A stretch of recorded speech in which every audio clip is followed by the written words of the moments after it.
Let's make some 3-cord trim together. This is a variant of worm trim, even though it looks quite fancy.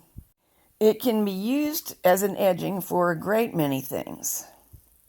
Here it is on the special sideways hat, which I take you through completely in another video. Let's begin the trim. In the video, I'm working with a sideways knitted hat. Where my fingertips are is the brim. And so that's the area that I'm going to trim with the 3-color 3-cord trim. This will later be gathered. It's the top of the crown. Just because I'm doing a hat doesn't mean that's all that can be done. It's what I'm doing here, but any straight edge or where you have to go around the corner too can be used. So we're going to push the tool right through the edge of the fabric as it falls without counting. Hang it on 3 needles, put a claw weight on it. And usually when knitting worm trim, and this is a variant of that, you would knit 6 rows like this. 1, 2, 3, 4, 5, 6. Then we would hang the next segment, pushing in like that. However, we're going to leave room for 2 more segments in the other colors. So we're going to knit 18 rows. That was 12. No, that was 6. And although I didn't do a good job of counting, we now have 18 rows. Now we need to leave a space, and pick up down here. Now if that makes you nervous as all get out, hold it up to the machine and estimate the space you need to make by the room that 6 needles takes up. And you can see I did pretty well by eye, and you will too once you get used to it. Hang the next piece of edge. I've pulled the needles forward to knit back from hold. See, I'm on N, just because that makes it easier when you have 2 layers of fabric. 1, 2, 3, 4, 5, 6, 7, 8, 9, 10, 11, 12, 13, 14, 15, 16, 17, 18. Same deal again. Leave a space, hang the next bit. This has not got to be perfect to be effective, so don't get in a panic attack.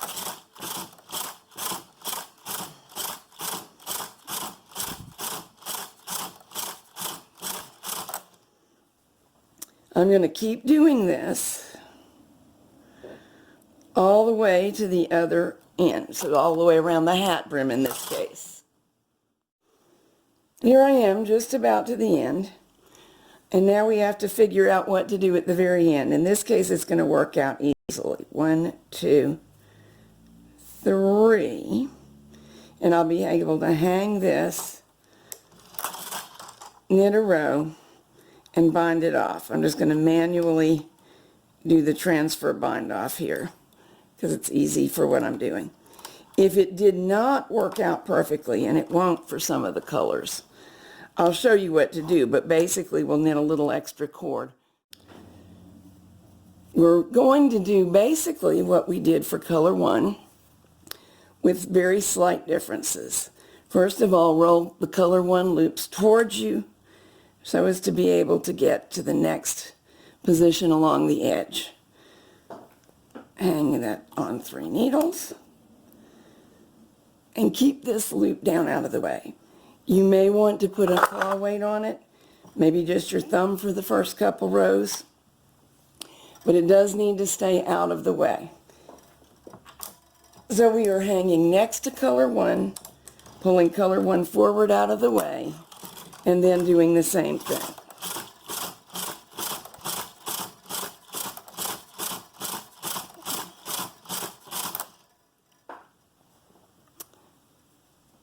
Keep color 1 forward and out of the way. Find the next position along the edge, right next to where color 1 knitted. Hang it and knit.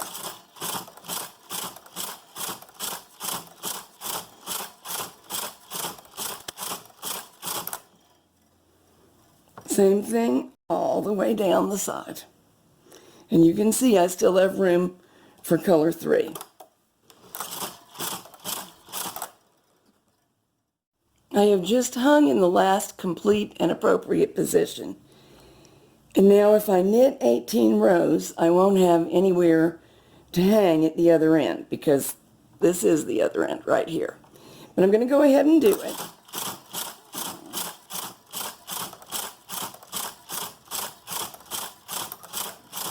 And then because I want to make sure that if I need a little bit of extra to tuck this neatly into the seam, I have that.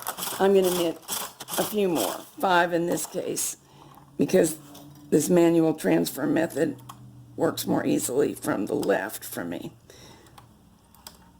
So there's this cord hanging loose at the end that we will secure later. Now on to color 3. We start out the same way we did with color 2. Roll both of the cords towards us. They stay out of the way. Push the tool through that piece of edging.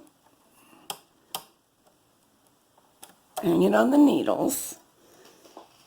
And for this first one, this first unit of color 3, it's just like the others.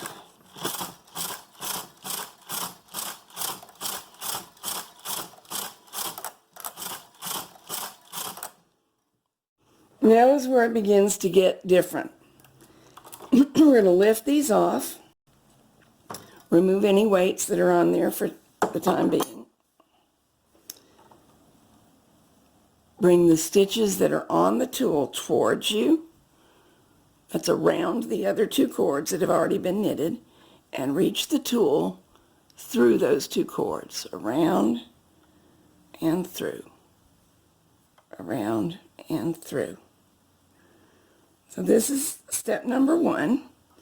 And rehang the stitches.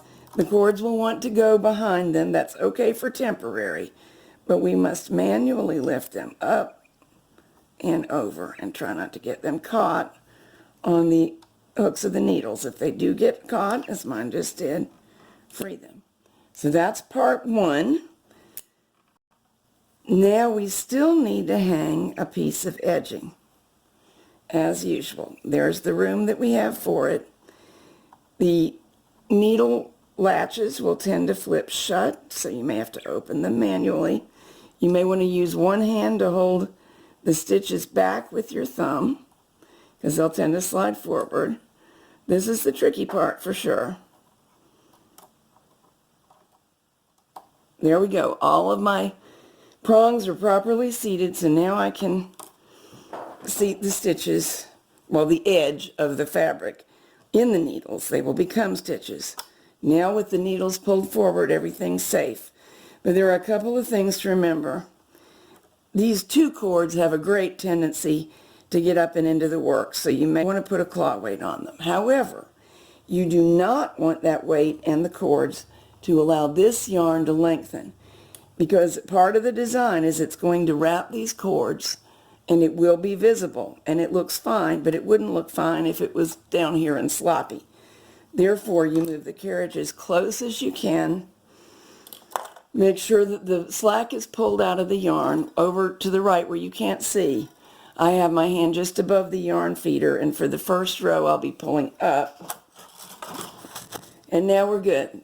The 17 other rows are easy peasy. 2, 3, 4.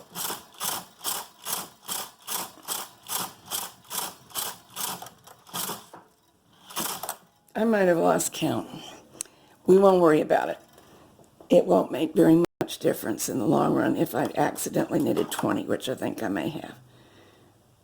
Weights off, stitches off the needles, around the cords, back through, back onto the needles, cords up and over.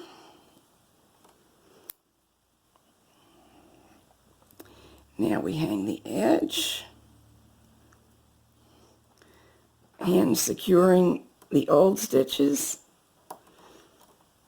edges on there. See, that's not very hard when you do it at a normal pace. making sure there's no slack, and 18.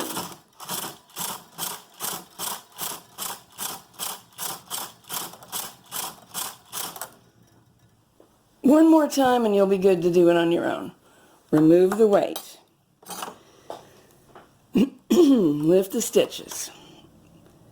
Bring them towards you, always keeping the tool angled up so you don't drop any. Around and through. Rehang. Bring the cords up and over. Find that piece of edge. Now when you're looking for the piece of edge, let me emphasize, the two existing cords should be towards you. The edge is all that's exposed back here. Secure the existing stitches. And you're good to go. I will see you at the other end of the project. I just hung the second to last position of the third cord, so 18.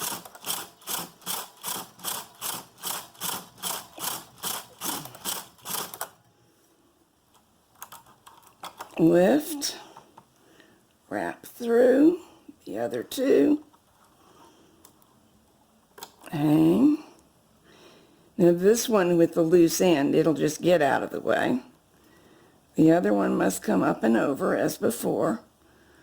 I have to find my last little piece of edge. Lift it. Hang it. And now I just need a few rows. Now return to the hat video to see how to finish this all up.